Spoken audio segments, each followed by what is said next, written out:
किया है एक ऐसा खेल जो न सिर्फ भारत बल्कि पूरी दुनिया की सोने की कीमतों को हिला सकता है।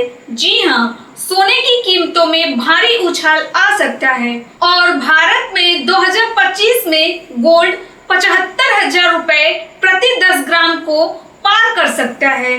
तो अब सवाल ये है कि क्यों ETF में आया अब तक का सबसे बड़ा निवेश और क्यों ज्वेलरी की डिमांड गिर रही है, लेकिन सेंट्रल बैंक सोना खरीदने में जुटे हैं और भारत पर इसका क्या असर होगा, जानिए इस वीडियो में पूरा विश्लेषण आसान भाषा में 100% फैक्ट्स के साथ। देखिए, 2025 के पहले 6 महीने यानी H1 में चीन में सोने की निकासी सिर्फ 678 टन रही, जो कि पिछले साल की तुलना में 18% कम है और जून महीने में तो सिर्फ 90 टन सोना निकाला गया, जो पिछले 10 साल के औसत से भी नीचे है।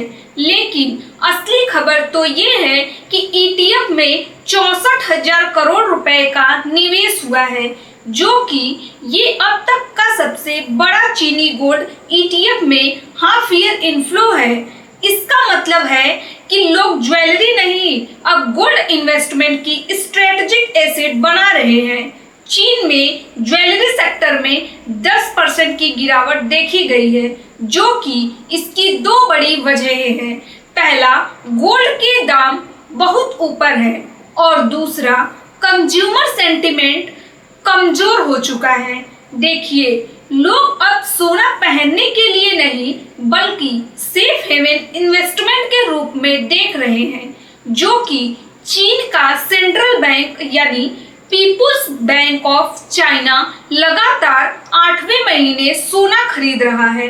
2025 की पहली छमाही में बैंक ने 19 टन गोल्ड जोड़ा और अब चीन के पास कुल 2,299 टन सोना है, जो कि ये दिखाता है कि चीन अपने डॉलर रिजर्व्स को गोल्ड में बदल रहा है, जो एक बहुत ही बड़ा जियोपॉलिटिकल मैसेज है। यानी चीन की भारी खरीद से ग्लोबल डिमांड बढ़ी है, जिसका सीधा असर भारत पर पड़ सकता है और भारत में सोना महंगा हो सकता है, जो कि 70,000 रुपए से लेकर 75,000 रुपए तक जाने की संभावना है। जैसा कि ज्वेलरी सेक्टर पर दोहरा दबाव पड़ने से कमजोर डिमांड और अब महंगा गोल्ड, जो कि इससे शादियों और त्योहारों में बिक्री और गिर सकती है।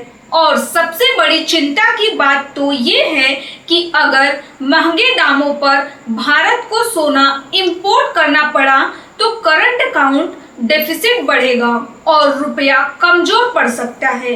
लेकिन एक पॉजिटिव ट्रेंड भी आ सकता है।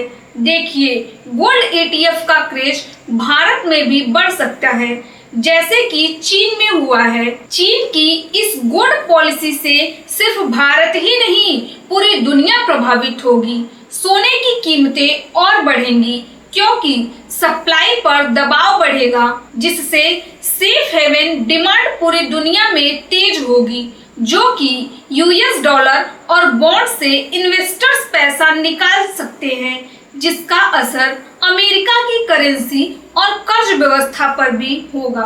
और सबसे बड़ा खतरा तो ब्याज दरों में बदलाव की संभावना को लेकर है, खासकर उभरती अर्थव्यवस्थाओं में। तो अब सवाल ये है कि आपको क्या करना चाहिए।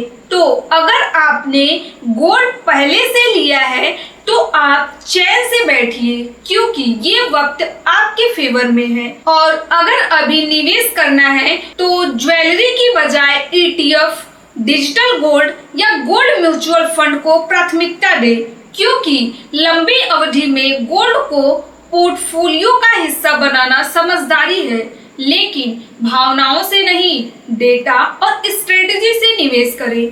तो दोस्तों, चीन की इस गोल्ड चाल को आप कैसे देखते हैं? क्या भारत में सोना 75,000 रुपए पार कर जाएगा? नीचे कमेंट करके अपनी राय जरूर दीजिए। साथ ही वीडियो को शेयर कीजिए अपने दोस्तों और फैमिली के साथ जो गोल्ड या फाइनेंस में दिलचस्पी रखते हैं। और अगर आपको ये जानकारी उपयोगी लगी हो तो प्लीज लाइक करें, शेयर करें और सब्सक्राइब करें हमारे चैनल को, जहां मिलती है बिजनेस की हर ब्रेकिंग अपडेट सबसे पहले।